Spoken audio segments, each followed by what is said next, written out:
You arrive at the gym, look in the mirror, and your upper body is responding. Arms growing, chest appearing, shoulders taking shape. Then you look down. And what do you see? Thin legs, no volume, no definition. That proportion that everyone notices but no one talks about. You look like an ice cream cone, lots on top, nothing on the bottom. And the worst part is, you know it. You've already tried training legs. But it's too hard, it hurts too much, and it seems like you never progress like the rest of your body. So you keep putting it off. You skip leg day, you do half a leg press on the leg press, and leave thinking you've accomplished something. It's not a lack of discipline. It's that no one explained to you why your legs are different from everything else. Biologically, neurologically, and even socially. You're training them wrong because no one gave you the right method. In this video, you'll see 5 strategies that transform leg training from torture to real results. And I saved the simplest and most ignored one for last, because it's precisely the one that most men never apply. First item, the death protocol that activates everything. Do you squat and feel your lower back more than your leg? Then the problem isn't the exercise, it's how low you squat. When you squat halfway, the quadriceps, which is the front thigh muscle, gets little work. The glutes are barely recruited, and the lower back compensates for everything. The result? Back pain and legs that don't grow. Science calls this range of motion. Biomechanical studies show that squatting below 90 degrees, that position where the knee bend goes past the hip line, increases quadriceps activation by up to 40% compared to a half squat. Start with a lighter weight. Go deep. Feel the burn in the right muscle. After 2 weeks of this, you increase the weight. The depth isn't optional, it's the mechanism. Depth first, weight later. Always. Second item, the leg split that forces 2 different stimuli. Do you train legs once a week and expect results? The problem is that legs have 2 main types of muscle fibers. Fast twitch fibers, which respond to force and heavy loads, and slow twitch fibers, which respond to volume and endurance. Training only once a week doesn't provide enough stimulus for either type. The solution is to split your workouts into 2 weekly sessions with different focuses.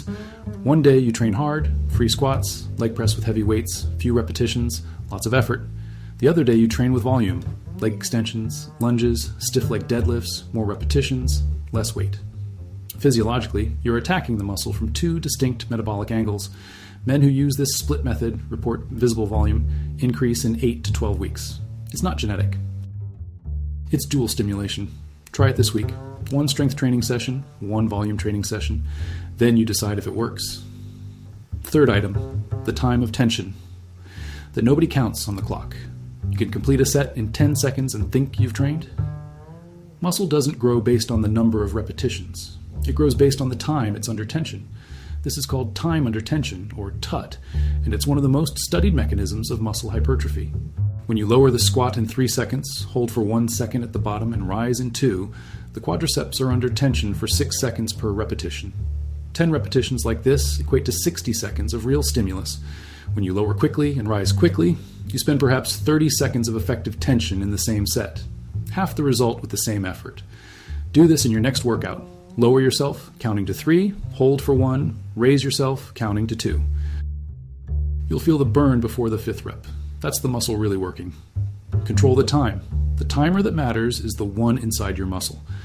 Now, before moving on to the next item, I need to talk to you about something. Have you noticed that 90% of people, even with training and dieting, still don't see results? This happens because there are 3 hormones responsible for your performance. If you don't regulate them correctly, you'll continue training, following intense diets, and still have the same body you have today. That's why I've prepared a free test where you can discover in 2 minutes which of the 3 hormones is preventing your body from losing weight, gaining muscle mass, or having energy, even when you're doing everything right. It takes less than 2 minutes and is completely free. Click now on the link in the description or the pinned comment and find out which hormone is sabotaging your results. Fourth item, the order of exercises that maximizes the right hormone. Do you start your workout with isolation exercises, leg extensions, leg curls, and finish with squats?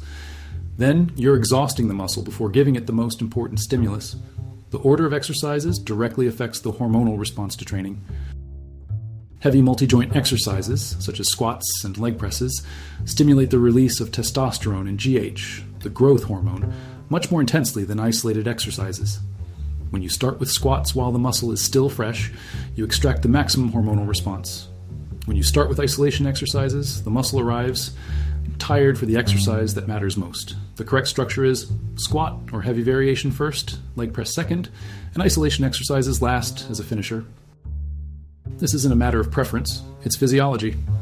Reorganize your workout now. This change costs nothing and delivers a lot. Fifth item, active rest that makes your legs grow outside the gym.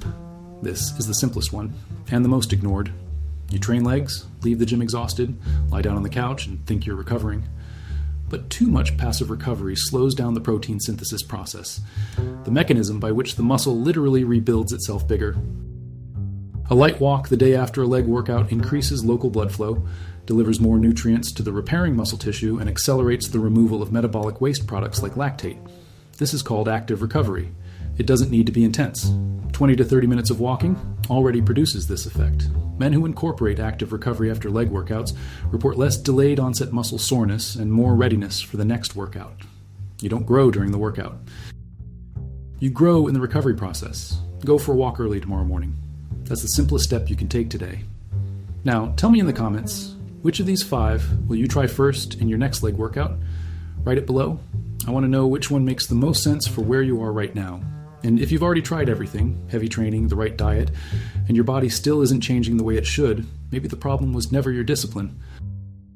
Maybe it's one of 3 hormones that's hindering your results without you knowing.